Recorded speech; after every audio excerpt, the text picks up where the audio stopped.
मैं प्रभु यीशु मसीह के नाम से आप सबका स्वागत करता हूँ। विश्वासियों, जय मसीह। आज मैं आपसे बात कहना चाहता हूँ। आप अपनी पवित्रताई के जीवन को तब अपना पाएंगे जब आप इस संसार को त्यागना सही से सीखेंगे। मैं आपसे कहना चाहता हूँ, संसार को त्यागना सबसे पहले आपकी एक चाहत से शुरू होता है, लेकिन जब वो चाहत बदलती है एक्शन में, तब परमेश्वर का वचन आपका सहायक बनता है।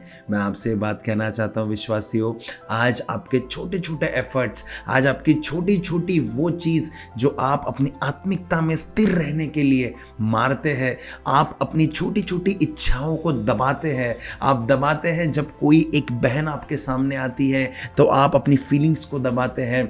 जब आपके सामने संसार की कोई चमकदार वस्तु आती है तब आप अपने मन को समझाते हैं। मैं आपको कहना चाहता हूं, आप केवल अपने आप को नहीं समझाते, आप अपने विश्वास की रखवाली भी करते हैं। और जब आप अपने विश्वास की रखवाली करते हैं, मैं सच सच कहना चाहता हूं, हमारा पिता आनंदित होता है, क्योंकि जब हम अपने विश्वास की रखवाली करेंगे तो हम उस काम के बहुत करीब जाएंगे जिसके लिए परमेश्वर पिता ने आपको और मुझे बनाया है। आज मैं आपसे कहना चाहता हूं, संसार हर किसी को पसंद है, ऐसा कोई नहीं जिसे संसार ना पसंद हो। लेकिन आज मैं आपसे कहना चाहता हूं, आपको इस संसार में संसार की वस्तुएं पसंद है या फिर इस संसार में आपको परमेश्वर की योजनाएं पसंद है। आज मैं आपसे बात कहना चाहता हूं विश्वासियों, हर एक मनुष्य, एवरी सिंगल पर्सन, हर एक मनुष्य बना है एक योजना के साथ, क्योंकि वो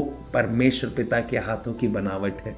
लेकिन आज हर कोई अपनी बुलाहट को नहीं समझ पाता, लेकिन आज हर कोई अपनी योजना को नहीं समझ पाता। आज कहीं ना कहीं दिक्कत हमें जाती है हमारी बुलाहट को जानने में। आज कहीं ना कहीं हम फीके से पड़ जाते हैं कि आखिर उस परमेश्वर की योजना हमारी जिंदगी से क्या है।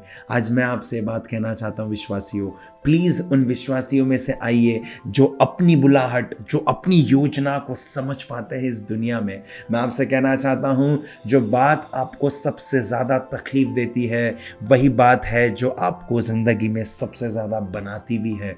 मैं आपसे कहना चाहता हूं, अगर आप अपनों से अपनाए जाते हैं बार बार, मैं आपसे कहना चाहता हूं, आप ऐसे लोगों के लिए गवाह बनेंगे जो अपनों के द्वारा अपनाए जाते हैं। आज मैं आपसे कहना चाहता हूं विश्वासियों, हम कई बार अपनी ज़िंदगी में परमेश्वर पिता से ये सवाल करते हैं कि पिता, हम तुम्हारी उपस्थिति में हैं, हम हर वो काम करते हैं जो आप हमसे चाहते हैं, लेकिन हमसे कमी कहाँ रहती है कि हम उस मुकाम तक नहीं पहुँच पाते जहाँ पर हमें अभी तक रहना था।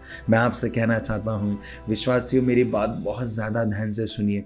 ऐसा कोई समय नहीं, ऐसा कोई पल नहीं जहां मेरा पिता आपके एफर्ट्स को ना देखता हो। मेरा पिता पल पल में हमारे छोटे से छोटे एफर्ट्स को भी देखता है।